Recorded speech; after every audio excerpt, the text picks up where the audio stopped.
I made my bed, right? So what that means is that I run a large fucking company. With running a large company comes a lot of fucking great things. And you run a good one, and there's heaps of great things, right? Just like, externally great things in terms of awards, national business awards. I chose this. I could have had a quaint little practice, just myself. Probably would have wanted someone else with me. Build a team, But we definitely didn't have to do what we've done. Definitely didn't have to grow and grow and grow and grow and continue to grow. We didn't have to seek new heights. We didn't have to try and do things different. We didn't have to try and do better. But with all of that, with all that growth, all those things becomes issues. So there's times where it's not as good. There's times where you need to push through crap to get to the good. We had the opportunity to not. I could have just not hit up extra people. I could have not tried and grow in the business. I could have not done a lot of different things, but I did. I made my bed. And that is a good perspective to understand and hold when you're going through shit.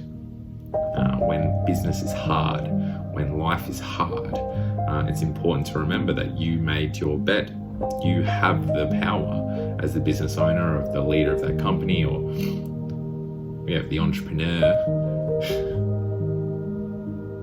to stop, to quit, to close up, to sell. You have all those options. You get the chance to make your bed every day.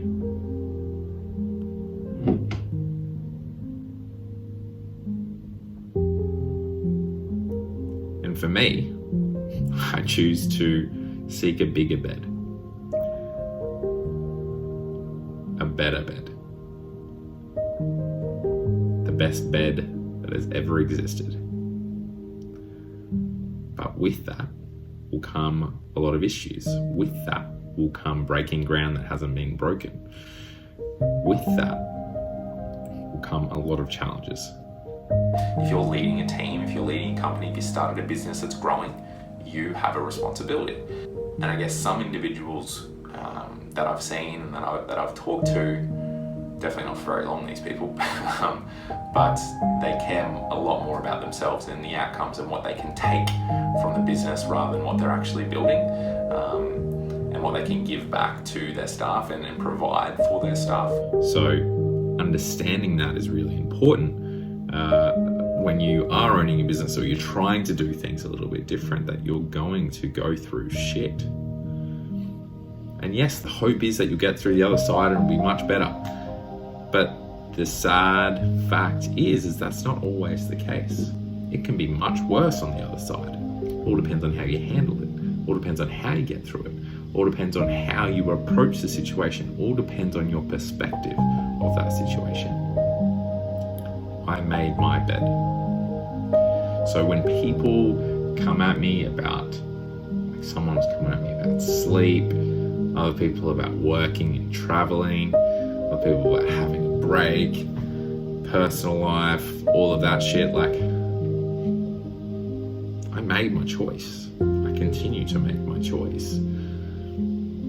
There's nothing that I do that I don't want to do, caveat, that allows me to do the rest. There's always going to be shit that you have to do, both at an employee level, or if you're owning your own business. There's always stuff you're not going to enjoy as much as others.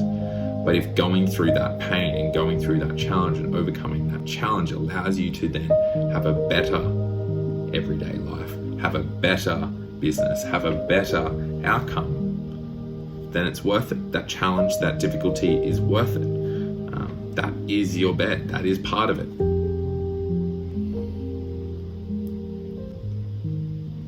So I think perspective is a really important thing to have when you're going through those things. It's like, shit, I fucking hate this, and right now I'm doing something that is just like the biggest freaking grind, but it's really important to the business to ensure that we're still moving forward, that we are protected, that we are doing the best job possible, that we are always seeking better, always seeking more, always seeking to be the greatest dietetics organization that's ever been. That's our grand vision. With that grand vision comes a lot of fucking work. And with all that work, there'll be roller coasters, right? There'll be ups and downs, and there'll be side by sides. You'll feel defeated, but then you'll go through the other side if you continue, if you push. I made my bed.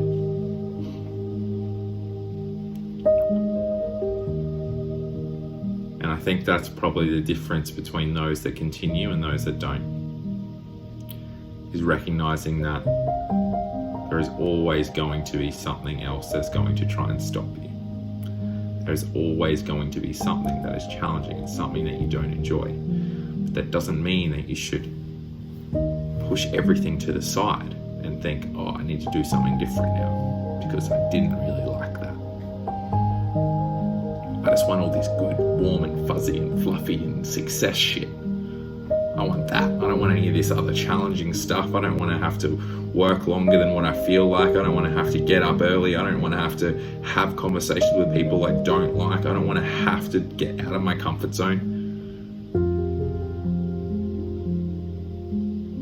To me, without that, the warm and fluffy and success doesn't taste as good. The adversity makes it taste even better. The adversity, especially certain types of adversity, makes the achievement of those things, achievement of things that people didn't think you could do, or achievement of things that you didn't think you could do, they taste good. And when you've tasted that, you know that on the other side of all that crap, there is this. So recognizing that this doesn't come without this is a really important unlock for people to really push through and to really get there and to stay in for the long haul, both at a job level, but also running a business, running a team. You're not going to enjoy every single part of it. You're just not. It's not. Some bit's fucked. It's horrible. But in the grand scheme, you know it's worth it. You know it's for a purpose. You know you're moving forward. You know you're moving closer to that goal, closer to that success. I made my bed.